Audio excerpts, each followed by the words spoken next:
एक खबर का रुख कर लेते हैं इस वक्त सोशल मीडिया पर तेजी से बड़ी खबर। पाकिस्तान पहुंचा मिस्र का कार्गो प्लेन। भारत की स्ट्राइक से परमाणु ठिकानों के नुकसान की खबर। मिस्र के कार्गो प्लेन में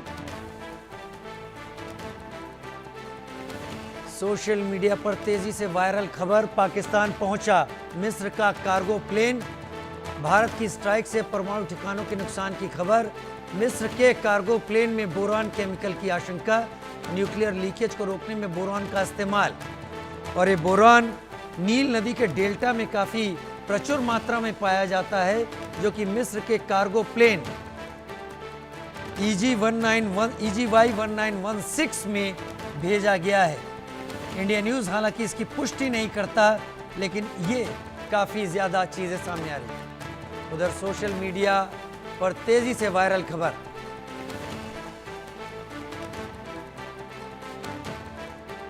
इंडिया न्यूज नहीं करता इस खबर की पुष्टि। भारत की स्ट्राइक से परमाणु ठिकानों के नुकसान की खबर। मिस्र के कार्गो प्लेन में बोरान केमिकल की आशंका। मिस्र के कार्गो प्लेन में बोरान केमिकल की आशंका।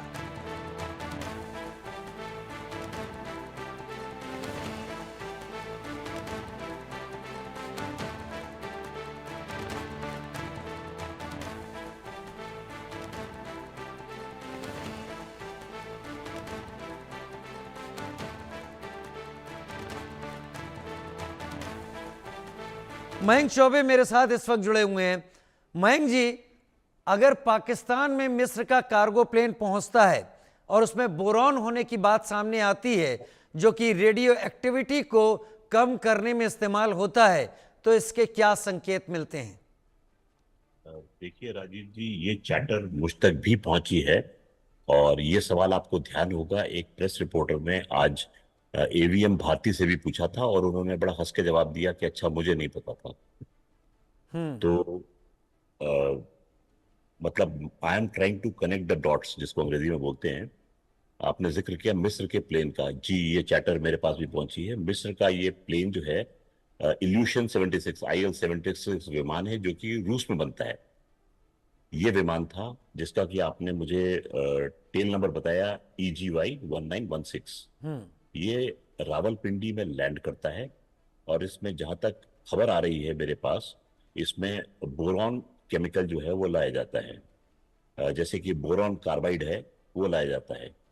नील नदी के डेल्टा में इसकी प्रचुर मात्रा में उपलब्धता, जैसे आपने बताई, है।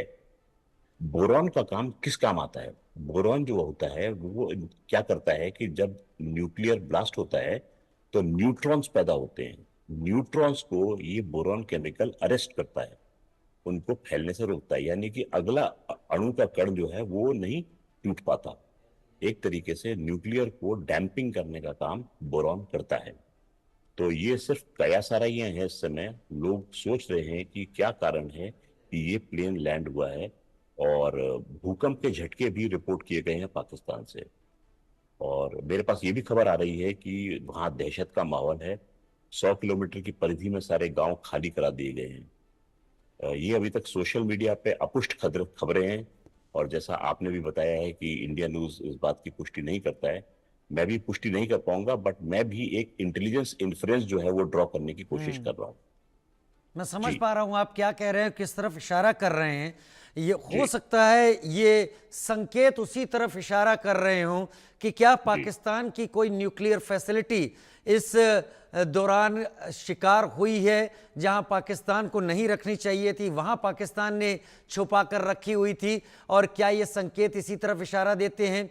क्या आ रहे ये भूकंप इस बात का इशारा देते हैं कि कहीं ज़मीन के अंदर स्टोरेज फैसिलिटी में कोई ऐसी चीज़ें सामने आ रही हैं? लेकिन सोशल मीडिया पर बहुत ज़्यादा बाढ़ आई हुई है इन खबरों की, मयंक जी।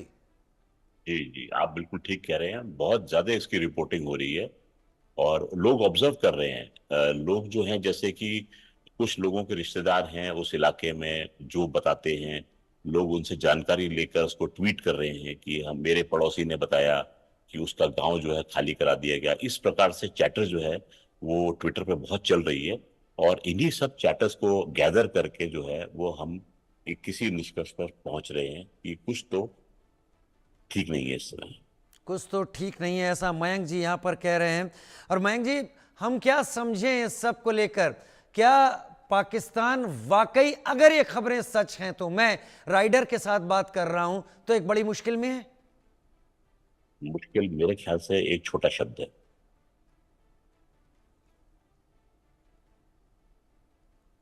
मयंक जी कह रहे हैं मुश्किल जी छोटा शब्द है जी। जी जी राजीव, बस मैं इतना ही कहना चाह रहा था कि यदि इन बातों में सत्यता है, और मैं ईश्वर से प्रार्थना करूंगा कि इसमें सत्यता ना हो, मेरा अनुमान जो है वो गलत निकले, और ये हो जाए कि चलिए फेक न्यूज है, क्योंकि ऐसी जान माल की हानि कोई चाहता नहीं है। परंतु अ, मतलब दिल मानने से मना भी नहीं कर पा रहा है, क्योंकि दिमाग जो कह रहा है कि ये उसी ओर इंगित कर रहा है जिसका सबको भय हो सकता है। जी मैं समझ पा रहा हूं, लेकिन लगातार हम इन्हीं बातों पर इस वक्त फोकस किए हुए हैं। क्या आप उम्मीद करते हैं कि आज रात पाकिस्तान कुछ एडवेंचर करने की कोशिश कर सकता है? राजीव जी, एडवेंचर तो पाकिस्तान ने कर दिया। उन्होंने ड्रोन भेजे। आपको ध्यान होगा, डीजीएमओ ने अपनी ब्रीफिंग में ये कहा था कि कश्मीर बोल, उन्होंने जगह के नाम लिए थे, गांदरबल, अवंतीपुरा, श्रीनगर, इन जगहों पर इनकर्जन्स होने की कोशिश की गई थी। पहले इनकर्जन करते थे खाली आतंकवादी, पर उन्होंने बोला कि पाकिस्तानी रेगुलर्स जो थे वो कोशिश कर रहे थे इनकर्जन करने की। यानी पाकिस्तान जो है वो दुस्साहस करने का प्रयास कर रहा है। मेरी रिपोर्ट्स ये भी कहती हैं कि पाकिस्तान ने डर के मारे अपनी सेना का कंसंट्रेशन जो था पीओजेके में बढ़ा दिया था। तो हो सकता है पाकिस्तान को यह डर हो कि भारत इस समय पीओजेके लेने की कोशिश करेगा, तो मुझे अपनी फोर्सेस का कंसंट्रेशन यहाँ पर रखना है। जी और अब उन फोर्सेस का वो इस्तेमाल कोशिश कर रहा था भारत में घुसने के लिए, जैसा मेरा अनुमान है। ऊपर से आपने ड्रोन फायर किए। खुद चीफ मिनिस्टर उमर अब्दुल्ला ने ट्वीट किया था कि श्रीनगर के ऊपर धमाके सुनाई दे रहे हैं, आखिर हो क्या रहा है। जी तो और जमीन पर इंकर्जन्स की खबर जो थी वो आ रही थी। जी तो पाकिस्तान दुस्साहस करने का प्रयास कर रहा था, परंतु फिर ये बात आ गई कि भाई बातचीत होगी डीजीएमओ के बीच में 12 बजे, वो नहीं हुई। फिर 5 बजे की बात हुई। बात क्या हुई उसकी खबर नहीं पहुंची, परंतु प्रधानमंत्री का जो संबोधन था राष्ट्र के प्रति वो आ गया, और वो कदाचित इंगित कर रहा था कि दोनों डीजीएमओ के बीच में क्या बात रही होगी। जी जी मयंक जी मैं समझ पा रहा हूं। अब हम प्रधानमंत्री ने तो साफ कर दिया कि अगर अब कुछ होता है, वैसे तो हम बात पीओके पर करेंगे, हम बात टेरर पर करेंगे, लेकिन अब कुछ होता है तो उसके रिपरकशंस बड़े हो सकते हैं। हालांकि इस बीच डोनाल्ड ट्रंप अपनी तरफ से बहुत चीज़ों को रख रहे हैं। वो इशारे दे रहे हैं कि ये चीज़ें रुक गई, बहुत बेहतर हुआ, दोनों न्यूक्लियर कंट्री हैं। क्या आपको लगता है ये चीज़ें प्रधानमंत्री के इस बात को कहने के बावजूद कि ऑपरेशन सिंदूर अभी तक चल रहा है, आपको रुकी समझ में आती हैं? देखिए राजीव जी, मैं यूएस के राष्ट्रपति डोनाल्ड ट्रंप के बारे में कुछ कहना चाहूंगा नहीं, क्योंकि एक उनका उतावलापन सा मैंने देखा था। यूक्रेन रूस युद्ध के टाइम पर उन्होंने ये बयान दिया था कि वे 1 हफ्ते में उस युद्ध को रुकवा देंगे। 1 हफ्ता तो बीते हुए काफी अरसा हो गया है। चलिए इस बात को मान के चलते हैं कि अगर भारत के और पाकिस्तान के बीच उन्होंने मध्यस्थता की भी, अगर की भी है, तो उसको बयान को कम से कम या तो भारत खोलता या पाकिस्तान खोलता। उन्होंने तुरंत जाकर ट्वीट कर दिया, तो ये मुझे उनकी एक तरीके से उतावलापन सा दिखाई दिया। चलिए जाने दीजिए, वो उनकी कारकर्दगी है, वो उन तक है। हम केवल उस बात पर अपने इन्फ्लुएंसेस निकालेंगे। तो वो इस समय बहुत कोशिश कर रहे हैं अपने आप को पोस्टर करने की कि जी वो एक पीस ब्रोकर हैं दुनिया के। जी राजू। वो पीस ब्रोकर हैं इस वक्त दुनिया के। तनाव और कितना बढ़ता देखते हैं मयंक सर, क्योंकि आप तो आपने आर्मी में भी सर्व किया है। मुझे पूरा अंदाजा है कि सारी आर्मी इस वक्त रेडी होगी पूरे बॉर्डर पर। हालांकि ब्लैकआउट कई जगह है, लेकिन वो रेडी की सिचुएशन में इस वक्त होंगे। आर्मी ने राजीव जी अपना गार्ड कभी डाउन नहीं किया है। आर्मी, अगर ये ऑपरेशन अंडरटेक भी नहीं होता तभी भी